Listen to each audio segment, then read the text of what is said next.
The first thing I wanted to say in this connection, we have already manufactured the first serial production Oreshnik missile complex, and it's already been fielded. It is now a serially produced weapon.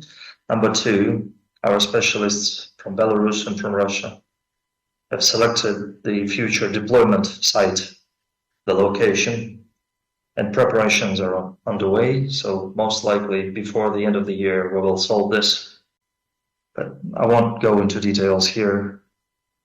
And as for negotiations, negotiations are always very important, especially if it's a peace negotiation. My overall view of it is positive, and how can one not be positive about something that allows hundreds of people to come back to their homeland?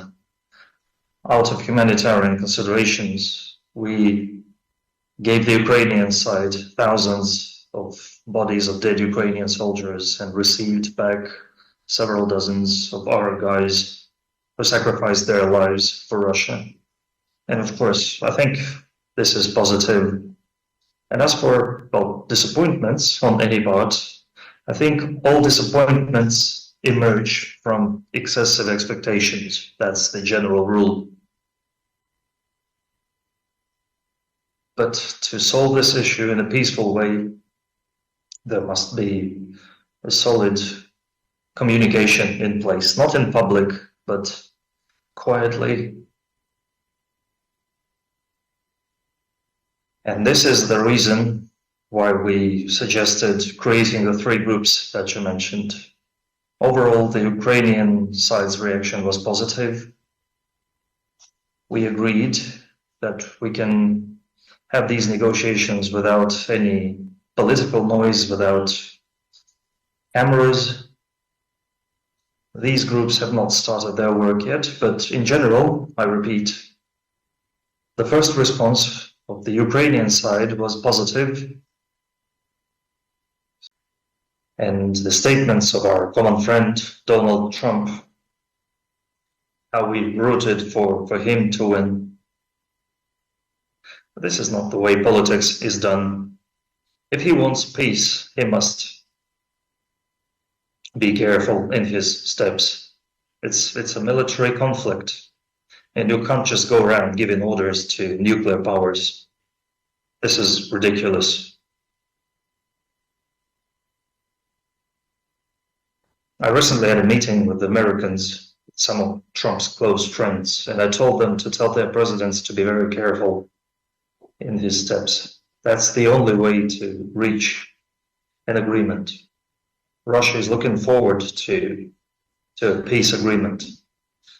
So I'm telling Trump to tell Zelensky to stop sending his drones. Yes, they are still the same, of course. The goals of Russia remain the same, but until that, we've been told it's unclear what Russia wants. Well, we formulated those goals last June last year, at a meeting with the Ministry of Foreign Affairs. The most important is to eliminate the root cause of the conflict. And of course, there are humanitarian issues, security issues in a broad sense.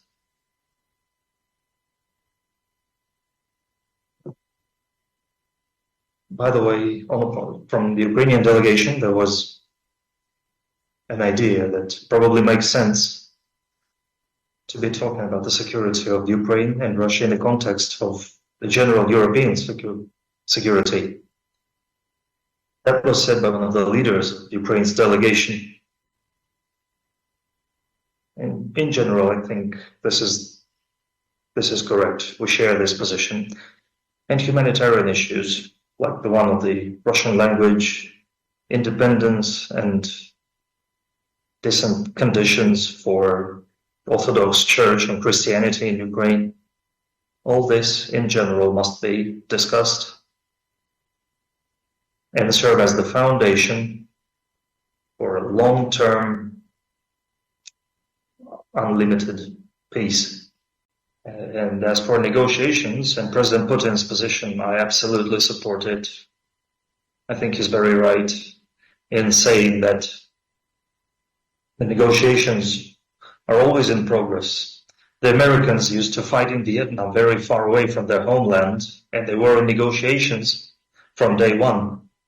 I think the Ukrainians make the mistake of demanding the impossible.